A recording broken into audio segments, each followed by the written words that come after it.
오늘 저는 호세아 6장 4절에서 11절의 말씀을 가지고 하나님께서 원하시는 인애라는 제목을 잡고 여러분과 함께 나누려고 합니다. 하나님께서 원하시는 것, 우리 찬양에서 보았듯이 하나님이 말씀하신 그곳에서 멈춰서는 것이고 하나님이 말씀하신 그곳까지 우리가 힘들더라도 나아가는 것임을 믿습니다. 하나님께서는 그것을 원하시고 그러한 모든 과정들 속에서 인애를 원하신다고 하십니다. 인애가 무엇입니까? 사랑입니다. 누군가를 사랑하는 그러한 사랑이 인애입니다. 하나님께서 말씀하신 그곳까지 우리가 사랑으로 나아가기를 간절히 원합니다. 지금 대한민국은 도덕과 윤리의 부패가 수면 위로 막 떠오르기 시작했습니다. 여러분들 뉴스를 열면 무엇이 가장 먼저 떠오르나요? 요즘 뉴스에서 가장 화두가 되고 있는 것은 미투 운동이라는 것입니다. 여러분 다들 들어보셨을 것입니다. 이 미투 운동은 미국에서 먼저 시작되었습니다. 2017년 얼마 되지 않았죠. 2017년 10월 15일에 알리사 밀라노라는 영화배우가 자기가 당한 그 억울한 일, 그것을 수면 위로 올려보냈습니다. 그리고 자신의 그 억울함을 대중들에게 막 알리기 시작했습니다. 핸드폰을 보면 SNS 요즘 많이 하잖아요. SNS를 통해서 자신의 억울함을 다른 사람들에게 막 전파한 것이죠. 그것이 바로 미투 운동입니다. 미투 운동은 나도 역시 당했다, 나도 역시 억울하다, 이런 나도 역시라는 그런 표어를 가지고 전 세계적으로 퍼져가고 있습니다. 우리나라도 그러한 방향에 맞춰서 많은 사람들이 지금 뉴스에 회자되고 있지 않습니까? 안타까운 소식도 들리기도 했습니다. 그 미투 운동의 가해자로서 고발이 되었던 한 탤런트가 스스로 그 무게를 이기지 못하고 스스로 목숨을 끊는 일도 우리가 보게 되었습니다. 사회적 강자의 위치에 있는 사람들이 약자에게 가한 성폭행, 성폭력이 지금 미투 운동을 통해서 위로 올려보내주고 있습니다. 우리의 귀에 들리고 사람들이 그것을 알아버리게 된 것이죠. 대한민국은 연극과 영화계를 비롯해서 정치계, 심지어 종교계까지 이 미투 운동으로 시끄럽습니다. 여러분 노블리스 오블리주라는 이 말을 아시나요? 이 말은 높은 사회적 지위를 가지고 있는 사람들은 그 높은 사회적 지위만큼 높은 도덕적인 또한 윤리적인 그러한 의무를 가지고 있고 그것을 지켜 행해야 된다는 그러한 말입니다. 지금 일어나는 미투 운동은 노블리스 오블리주 이 정신을 완전히 잃어버린 대한민국의 민낯을 보여주고 있습니다. 지금 제가 무엇을 했습니까? 한숨을 깊게 쉬었습니다. 내가 내게 어떻게 해야 하겠느냐? 하나님께서 지금 대한민국을 향해서 이렇게 한숨을 쉬고 계십니다. 하나님께서 도덕과 윤리가 붕괴되고 있는 이 시대를 향해서 한숨을 쉬고 있는 것이고 도덕과 윤리를 책임져야 할 교회가 그 역할을 감당하지 못하고 도리어 그 도덕적, 윤리적 악행을 저지르고 있는 것에 대해서 하나님께서 한숨을 푹 쉬고 있는 것입니다. 하나님의 한숨 소리가 우리 귀에 들렸습니다. 우리는 어떻게 해야 됩니까? 우리가 그 소리를 들었다면, 그 한숨 소리를 들었다면 우리는 하나님의 한숨 소리를 세상에 전해야 됩니다. 어떻게 전해야 하는지 지금부터 호세아의 말씀을 통해서 함께 알아보도록 하겠습니다. 하나님께서는 4절에서 에브라임과 유다에게 이렇게 말씀하십니다. 내가 내게 어떻게 하랴? 여러분 어렸을 적에 부모님들이 정말 답답한 자녀들에게 아이고 내가 너를 어떻게 해야겠냐 이 말을 하는 것을 여러분 혹시 들어보셨는지 모르겠습니다. 저는 제 동생과 자주 그 말을 들어서 그게 무슨 의미인지 조금은 이해할 수 있을 것 같습니다. 앞으로 제가 자녀를 낳으면 또 그 말을 같이 하고 있겠죠. 네, 그렇습니다. 정말 답이 없는 에브라임은 이스라엘을 이야기하는 것입니다. 이스라엘이 범죄했을 때 하나님께서 에브라임이라고 그들을 불렀던 것이죠. 에브라임과 유다에게 대해서 정말 답이 없는 것입니다. 그들이 정말 답이 없어가지고 하나님께서 아이고 내가 너를 어떻게 하겠느냐 이렇게 한탄하고 계시는 것입니다. 그 이유가 바로 뒤에 나옵니다. 너희의 인애가 아침 구름이나 쉬 없어지는 이슬 같도다. 사실 이스라엘이 가끔씩 보여주었던 인애가 있습니다. 이웃들을 사랑했고 하나님을 진정으로 섬기고자 했던 그러한 인애가 가끔 보여졌습니다. 그런데 그것이 길지 않았다는 말입니다. 아침에 떠오르는 해가 떠오르면 구름이 싹 없어지고 맑은 하늘이 드러나듯이 그렇게 그들의 인애는 없어졌고, 아침 해가 솟아오르면 그 열기 때문에 싹 증발해버리는 그런 이슬과 같이 그들의 인애가 길지 않고 금방 사그라들어 버렸다는 것이죠. 이스라엘의 역사가 그것을 증명합니다. 그들은 하나님에 대해서 또 이웃에 대해서 그들의 인애를 오래 가져가지 못한 자들이었습니다. 인애라는 단어는 히브리어 헤세드를 번역한 것입니다. 사실 인애라는 말 하나로 표현하기가 힘든 그런 표현입니다. 이 표현은 하나님의 언약에 근거한 변함없는 자비와 사랑을 뜻하는 단어입니다. 인애가 뜻하는 것이 무엇입니까? 그분이 가지고 있는 언약, 그분이 우리와 맺으신 그 언약을 근거하여서 그 언약을 토대로 우리를 변함없이 사랑하시고 우리에게 변함없이 자비를 베풀어 주신다는 그러한 뜻입니다. 신명기 4장 31절을 제가 한번 읽어보겠습니다. 내 하나님 여호와는 자비하신 하나님이심이라. 그가 너를 버리지 아니하시며 너를 멸하지 아니하시며 내 조상들에게 맹세하신 언약을 잊지 아니하시리라. 하나님의 인애는 그의 언약을 근거한 것인데 그분께서 이스라엘 백성에게 맹세하신 언약을 잊지 않으시고 다 이행하셨다는 것입니다. 거룩하신 하나님께서 그 이스라엘의 부패함을 왜 모르셨겠습니까? 인간의 그 죄악된 마음을 왜 모르셨겠습니까?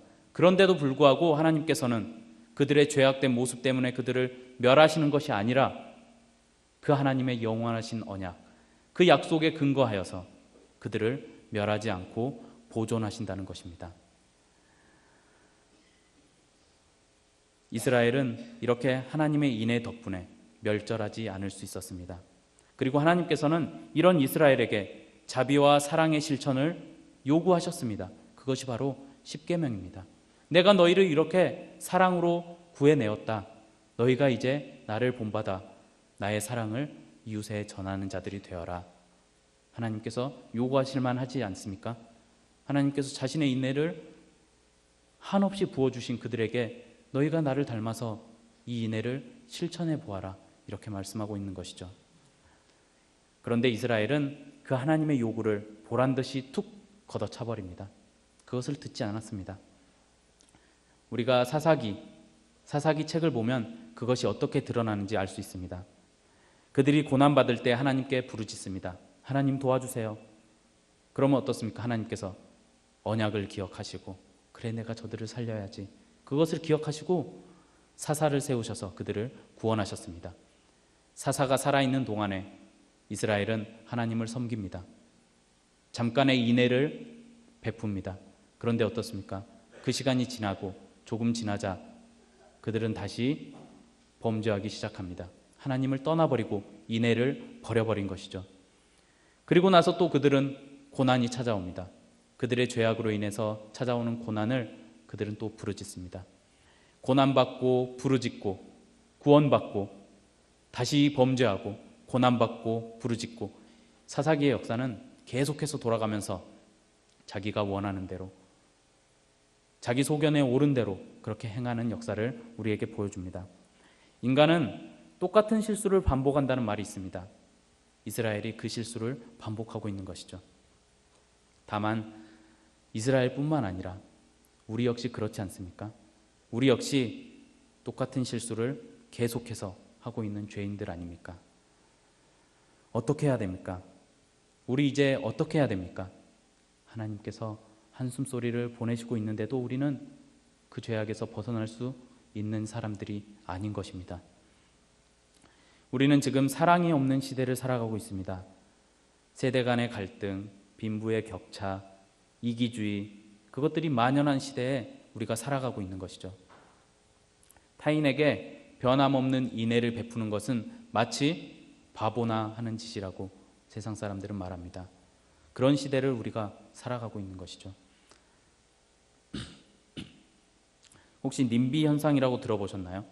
님비 현상은, 제가 오늘 뭐 이런 이상한 단어들을 좀 많이 얘기하는데, 님비 현상은 자신의 지역에 어떤 사회적으로 유용한 시설이 들어오는 것을 반대하는 것입니다. 왜 반대하냐면 그것이 우리 지역으로 들어왔을 때 나에게 손해가 있을 만한 것들, 그것들을 반대한다는 것입니다.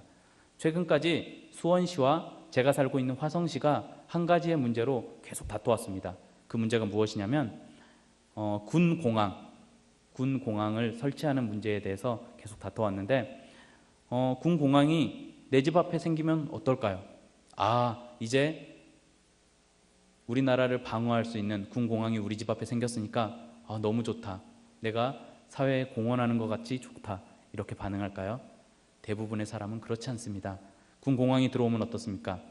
비행기가 지나갈 때마다 시끄러울 것입니다. 시끄러우면 아이가 자고 있다가 깨어버리면 엄마는 어떻게 해야 되죠? 다시 재워야 되는 수고를 해야 되고, 또 통화를 하다가 비행기가 지나가면 그 소리가 끊겨서 불편을 겪게 될 것입니다. 이것으로 끝나지 않습니다. 그런 모든 사항들 때문에 집값이 떨어지게 되는 것이죠. 그러면 자신에게 손해가 발생한다고 사람들은 생각합니다. 그래서 수원시와 화성시는 필사적으로 자신의 지역이 아니라 저기 다른 지역, 수원시는 화성시로, 화성시는 수원시로 군공항을 보내야 된다라고 계속해서 주장을 했고, 안타깝게도 화성시에 군공항이 설치되게 되었습니다. 제가 살고 있는 화성시가 집값이 떨어지게 되었습니다. 그래도 저는 웃을 수 있습니다.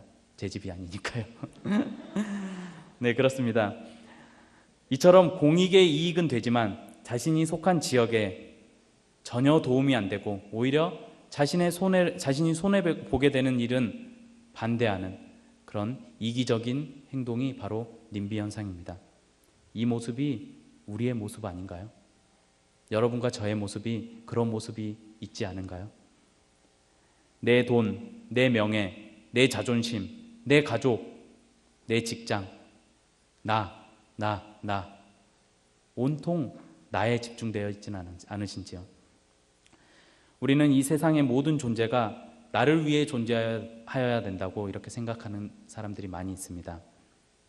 나와 상관없는 것들에는 관심을 두지 않고 그것에 자비와 사랑을 쏟아붓는 것에 대해서 아까워하는 것이죠. 그것이 님비 현상입니다. 그것이 우리가 하나님의 사랑을 온전히 실천하지 못하고 있다는 가장 강력한 증거입니다. 하나님께서 저에게, 군공항이 들어와서 안타까워하고 있는 저에게 이렇게 외치십니다. 기철아, 내가 너를 어떻게 하겠느냐. 한숨소리를 세상을 향해서 하고 계시지만 제 안에 그 목소리를 들려주고 계시는 것입니다. 헤세드라는 말을 앞에서 말씀드렸습니다. 언약에 근거한 하나님의 변함없는 자비와 사랑. 하나님의 자비와 사랑이 언약에 근거하였다. 이 말은 하나님의 자비와 사랑이 오직 하나님의 언약에만 묶여 있다는 것입니다. 다른 어떤 것도 하나님의 자비와 사랑에 영향을 미칠 수 없다. 오직 그 언약만, 하나님께서 약속하신 변함없는 영원한 언약만, 그것만을 근거해서 내가 자비와 사랑을 베풀겠다라는 뜻입니다. 인간의 마음은 갈대와 같습니다. 보통 여자의 마음을 갈대와 같다라고 얘기하지 않습니까? 근데 남자도 마찬가지입니다. 표를 안 내서 그렇지 남자의 마음도 이리 움직이고 저리 움직이고 그렇게 갈대와 같습니다. 모든 사람은 갈대와 같이 자주 흔들립니다. 그 갈대가 흔들리는 이유가 무엇입니까? 바로 바람이 불어서입니다. 그 바람이 아주 약해도 갈대는 흔들릴 수밖에 없습니다. 인간은 이렇게 우리의 주변의 환경들에 많은 영향을 받는 사람들입니다. 그 중에 그 죄라는 그놈은 그 영향력이 가장 큰 그런 영향력이 가장 큰 것 중에 하나입니다. 오늘 본문 7절에서 그들의 모든 범죄를 언약을 어긴 아담과 같다고 말씀하고 있습니다. 아담은 범죄하기 전 하나님의 형상대로 창조함을 받았습니다. 완벽해 보이던 그 아담은 사단의 속임에 빠져 하나님의 말씀을 어기는 죄를 지어버렸습니다. 그 이후 모든 인류는 아담의 죄에 동참하고 아담의 죄를 물려받아서 죄를 지으면서 죄인으로서의 삶을 계속해서 살아가고 있는 것이죠. 죄로 인해서 하나님과의 관계가 끊어지고 죄에 이리저리 휘둘리고 날마다 죄를 지으며 살아가는 인간은 갈대가 되어버렸습니다. 하나님께서는 이런 갈대가 되어버린 그의 백성들에게 찾아오셨습니다. 그리고 그들과 언약을 체결하였는데 최초의 인간 아담과 언약을 체결하였고 또 노아와도 언약을 체결하였습니다. 홍수 이후에 언약을 체결하셨죠. 그리고 아브라함과 이삭과 야곱 그의 12아들에게 언약을 맺으셨습니다. 또한 그 아들들이 애굽에서 400년간 종살이한 뒤 홍해를 가르고 출애굽한 다음 시내산에서 하나님께서 또 그들과 언약을 맺으셨습니다. 그리고 그 시내산 언약은 다윗의 언약으로 갱신되었습니다. 시내산 언약은 이스라엘과 하나님을 단단히 묶어주는 하나의 끈이 되었습니다. 이 하나님의 언약은 결코 흔들리지 않습니다. 하나님께서 변함없으신 분이듯이 그의 언약도 변함없이 계속해서 지켜지고 있는 것입니다. 나약하고 갈대와 같은 인간을 하나님께서 그의 언약으로 강하게 묶어주신 그 사실을 우리가 잊지 말아야 됩니다. 이내는 바로 결코 변하지 않는 하나님의 언약에 근거하여 갈대와 같은 우리를 그 언약에 묶으셔서 죄에 흔들리지 않게 해주는 하나님의 은혜의 수단인 것이죠. 그것이 하나님의 사랑입니다. 우리는 그 언약에 묶여 있어야만 합니다. 그래야 갈대와 같이 죄의 바람에 흔들리지 않을 수 있는 것이죠. 언약이라는 굵은 소나무, 우리를 결코 흔들리지 않게 해줄 수 있는 그 굵은 소나무에 우리는 묶여 있어야 됩니다. 거센 죄의 태풍이 불고 있습니다. 밖에 우리 주변에는 죄가 그렇게 우리를 공격하고 있습니다. 너무나 거세어서 한순간이라도 방심하면 날아가 버릴 것만 같습니다. 그런데 그런 상황 속에서 이스라엘은 언약이라는 굵은 소나무에 묶여 있기를 싫어했습니다. 도망가 버린 것이죠. 이거 너무 나의 자유를 제한하는 것 같아. 이것에서 떨어지면 내가 정말 자유롭게 행복할 수 있을 것 같아. 그러면서 언약을 버리고 반역합니다. 그렇게 언약을 어기고 하나님을 반역한 이스라엘은 죄의 태풍에 완전히 휩쓸려 버렸습니다. 8절과 9절을 보면 길르앗과 세겜에서는 제사장들이 살인을 저지르고 그로 인해 그곳은 피로 가득 차게 되었습니다. 죄의 태풍은 길르앗과 세겜을 이렇게 사악하게 만들어버린 것이죠. 사실 길르앗과 세겜이 어떤 곳이냐면 우리가 잘 아는 도피성이 있는 곳입니다. 도피성은 사람이 사람을 실수로 죽였을 때, 억지로 그 살인 계획을 가지고 죽인 게 아니라 실수로 죽였을 때 그 사람이 그 도피성으로 피하게 하여서 그 사람의 생명을 보존하게 해주겠다는 하나님의 자비와 사랑이 담긴 제도 중에 하나입니다. 실수로 죽였더라도 사실 살인은 살인 아닙니까? 그러면 마땅히 그에 대한 합당한 죄값을 받아야 되는데 그러한 죄값을 실수이니까 그 사람을 용서해 줘야겠다. 그 대신 사실 도피성에 들어가면 제사장이 죽을 때까지, 대제사장이 죽을 때까지 그곳에서 나올 수 없습니다. 무기징역으로 그곳에서 갇혀서 하나님의 일에 봉사해야 되는 것입니다. 무기징역형을 받은 것이죠. 그들의 생명을 보존하기 위해서요. 하나님의 의도가 무엇일까요? 도피성의 그 의도는 바로 자비와 사랑을 베풀라는 것입니다. 그런데 그 도피성이 있는 길르앗과 세겜에서 살인이 일어나고 있습니다. 살인을 한 사람을 용서해주고 받아주고 그게 실수가 정말 실수라면 그들의 생명을 보존해 주었어야 할 도피성이 도리어 살인을 범하고 그곳이 피로 가득 차게 되었다는 것이죠. 제사장들이 살인을 저지르고 있다. 이 말은 실제로 그들이 사람의 목숨을 빼앗았다는 것을 얘기하면서 동시에 그들이 하나님의 말씀을 잘못 가르쳐줘서 하나님의 말씀으로 영원한 생명을 얻어야 하는 백성들에게서 영원한 생명을 빼앗아 버리는 살인을 저지르고 있는 것입니다. 영혼을 죽이는 살인, 그것은 더 무서운 것이었죠. 그래서 호세아서의 말씀이 우리에게 지금 이렇게 얘기해 주고 있는 것입니다. 또한 10절에서 언약을 어긴 이스라엘은 그의 집에서 음행하였고 그로 인해 더럽혀졌습니다. 하나님께서 이스라엘이 범죄할 때 그들을 에브라임이라고 부릅니다. 그 에브라임은 하나님께서 범죄한 이스라엘을 부르는 이름이라고 아까 제가 얘기했습니다. 그들이 그의 집에서 음행하고 더럽혀졌다는 것은 쉽게 말해서 그들이 하나님을 섬기지 않고 우상을 섬기고 있다는 것이죠. 11절에 유다 역시 언약을 어긴 범죄로 인해 추수를 받을 것이라고 합니다. 추수는 긍정적인 의미가 아닙니다. 여기서 말하는 추수는 하나님의 심판을 얘기하는 것이죠.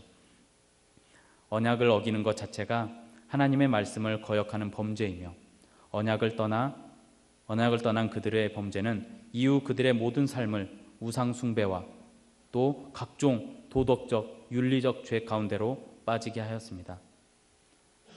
제사장은 머리에다가 거룩이라고 써가지고 다닙니다. 정말로 조금 웃기게 보일 수도 있지만 거룩이라고 써가지고 다닙니다. 제사장은. 그만큼 가장 거룩이 중요시 되었던 직책 중에 하나가 제사장입니다. 그런 지도자들이 모든 죄를 주도하고 있습니다. 살인의 죄, 하나님을 섬기지 않는 우상의 죄, 이런 것들을 주도하고 있습니다. 지도자들이 노블리스 오블리주를 정신을 완전히 잃어버린 그러한 상황인 것이죠. 지금 우리 시대가 바로 아담처럼 언약을 어기고 하나님을 반역하는 사람들로 넘쳐나는 시대입니다. 저는 기독교 관련 뉴스를 보면 그 밑에 있는 댓글들을 한 번씩 봅니다. 그러면 정말 참담합니다. 믿지 않는 사람들이 그 댓글을 본다면 불신자가 될 수밖에 없는 그런 댓글들이 넘쳐납니다. 하나님을 반역하는 모습이 적나라하게 이 세상 가운데 드러나고 있는 것이죠. 교회는 하나님의 백성으로 부름받은 성도들의 모임입니다.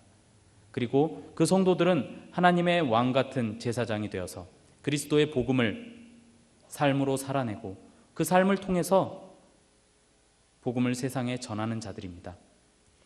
구약의 제사장들에게 가장 거룩이 요구되었던 것처럼 지금 우리 교회에게, 성도에게 마찬가지로 높은 도덕적인 또 윤리적인 그러한 의무가 요구되고 있습니다.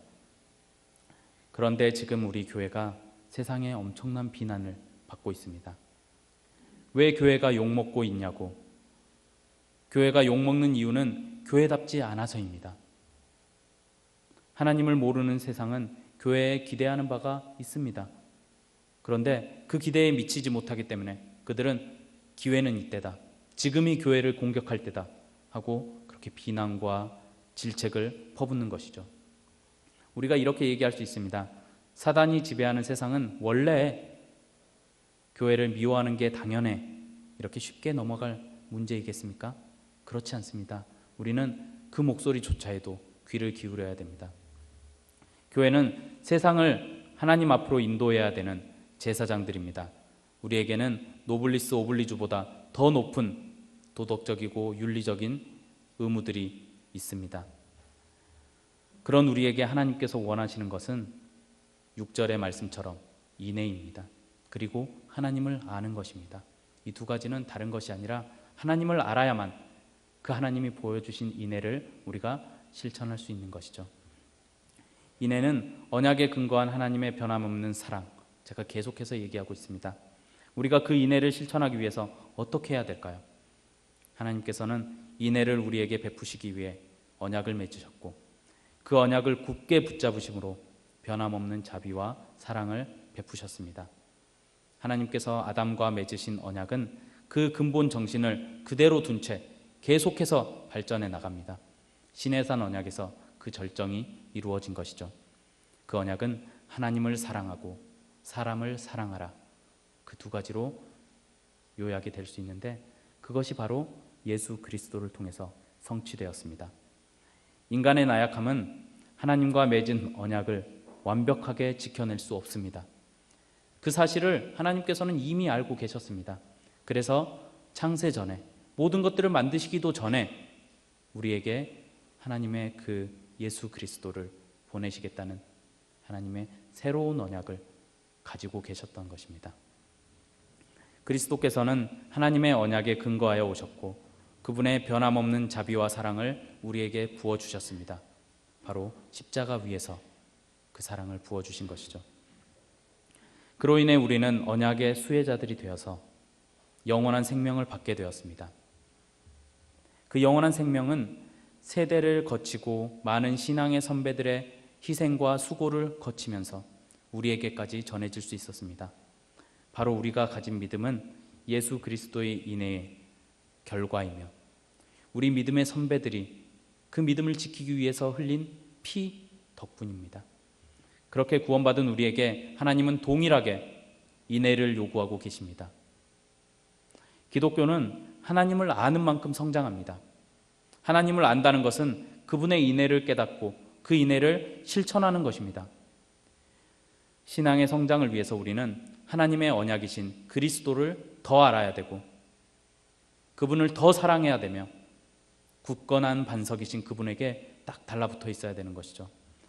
교회가 세상에게 욕을 먹고 있는 이유는 교회가 그리스도를 떠나고 있기 때문입니다. 굵은 고목에 붙어 있어야 할 갈대가 그곳에서 떨어져 나와서 죄의 태풍에 휘날리고 있으니 세상이 공격할 만하지 않겠습니까? 당연히 죄의 태풍에 한없이 흔들리고 있는 갈대를 보고 세상은 댓글을 씁니다. 이것도 교회냐? 이것도 기독교냐? 그렇게 댓글을 씁니다. 그러나 우리가 거기에서 주눅들 필요는 없습니다. 그들의 조롱과 멸시 때문에 기죽을 필요가 없는 것이죠. 그들이 하는 조롱과 멸시는 우리에게 사실 별로 중요한 게 아닙니다. 그들이 하고 있는 멸시와 그들이 하고 있는 질책을 우리가 무시해서도 안 되지만 그것에 휘둘리지도 말아야 됩니다. 그들의 말을 듣고 그러면 우리가 어떻게 해야 되나 이렇게 생각하면 되는 것입니다. 중요한 것은 하나님께서 우리에게 원하시는 것이 무엇이냐 이것을 생각하는 것입니다. 우리에게 진짜 필요한 것은 세상 사람들의 눈에 어떻게 비춰질지 그것에 전전긍긍하여 눈치 보는 것이 아니라 우리 하나님이 원하시는 인애와 하나님을 아는 것이 무엇인지를 더 깊이 생각하는 것입니다. 그러면 자연히 교회가 교회다워지고 교회가 높은 도덕적, 윤리적인 행동을 취한다면 세상은 우리에게 비난할 거리를 찾지 못합니다. 그들의 눈치를 보는 게 아니라 하나님께서 원하시는 것이 무엇인지 바르게 깨닫는 것이 중요한 것이죠. 우리는 사랑을 실천할 수 있는, 진정한 사랑을 실천할 수 있는 유일한 존재들입니다. 지저스 컬처라는 미국의 젊은이들을 위한 크리스천 집회팀이 있습니다. 미국의 젊은이들이 이런 집회팀을 만들어서 매해 이제 앨범을 내고 있는데 2017년 발표한 라이브 앨범에서 나온 곡 중에 Jesus has a name이라는 제목이 있습니다. 사랑은 이름을 가지고 있다라는 뜻입니다. Love has a name. 사랑은 이름을 가지고 있다라는 뜻입니다. 사랑은 이름을 가지고 있다. 제목을 듣고 제가 찬양을 한번 들어봤습니다. 영어로 된 찬양이니까 제가 당연히 다 알아들을 수가 없었겠죠. 그런데 이 표현만큼은 제 귀에 잘 들렸습니다. Love has a name, Jesus. 사랑은 이름을 가지고 있는데 그 이름이 뭐냐면 예수라는 이름이야. 이 단어는 저에게 큰 감동을 주었습니다. 우리는 인애, 즉 사랑을 실천할 수 있는 유일한 존재입니다. 진정한 사랑은 무엇일까요? 바로 예수 그리스도입니다. 그분이 진정한 사랑입니다. 우리가 하고 있는 이 사랑은 사실 그분을 따라하지 않는 사랑은 진정한 사랑이라고 얘기할 수 없습니다. 나는 내 아이를 진심으로 사랑한다. 나는 내 아내를 진심으로 사랑한다. 내 가족을 진심으로 사랑한다. 우리가 이렇게 얘기하지 않습니까? 그런데 그것들은 결국 무엇을 사랑하는 것이냐면 나를 사랑하는 것입니다. 진정한 사랑은 예수 그리스도의 사랑인데 그분의 사랑을 우리가 살펴보면 그분은 원수를 사랑하셨습니다. 바로 여러분과 저를 사랑하셨습니다. 죄로 날마다 물들어서 그렇게 죄악 가운데 죽어가고 있는 여러분과 저, 원수와 같은 인간을 사랑하신 그리스도의 사랑이 십자가에서 부어졌습니다. 그리스도의 사랑과 우리의 사랑, 무엇이 달랐습니까? 그분은 희생하시는 사랑이었습니다. 죄인인 우리를 구원하시기 위해서 자신을 희생하신 사랑. 이렇게 구원받은 자는 예수 그리스도의 사랑을 닮아갑니다. 자기를 부인하고 십자가를 지는 사랑. 이 사랑은 자기를 부인하는 것이기에 나의 누군가를 사랑하는 것에서 멈추지 않고 원수를 사랑하는 사랑입니다. 그리고 그 사랑은 십자가를 지는 사랑이기 때문에 내가 손해보고 나의 자존심이 상하는 것까지도 감당해내는 그런 사랑입니다. 결정적으로 그 사랑은 예수 그리스도의 이름을 가지고 있기 때문에 우리가 희생하고 내가 손해보았다고 해서 나의 이름을 드러내는 사랑이 아닙니다. 예수 그리스도의 이름을 드러내는 사랑입니다. 하나님이 원하시는 인애는 바로 십자가를 지는 그 사랑입니다.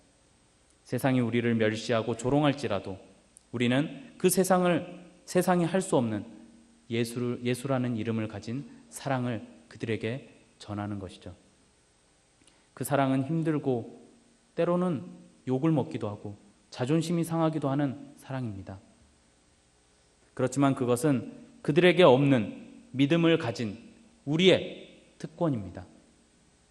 이번 한 주 동안도 십자가를 지는 사랑의 특권을 누리셔서 그리스도의 이름만을 높이 드러내는 저와 여러분이 되기를 간절히 소망합니다.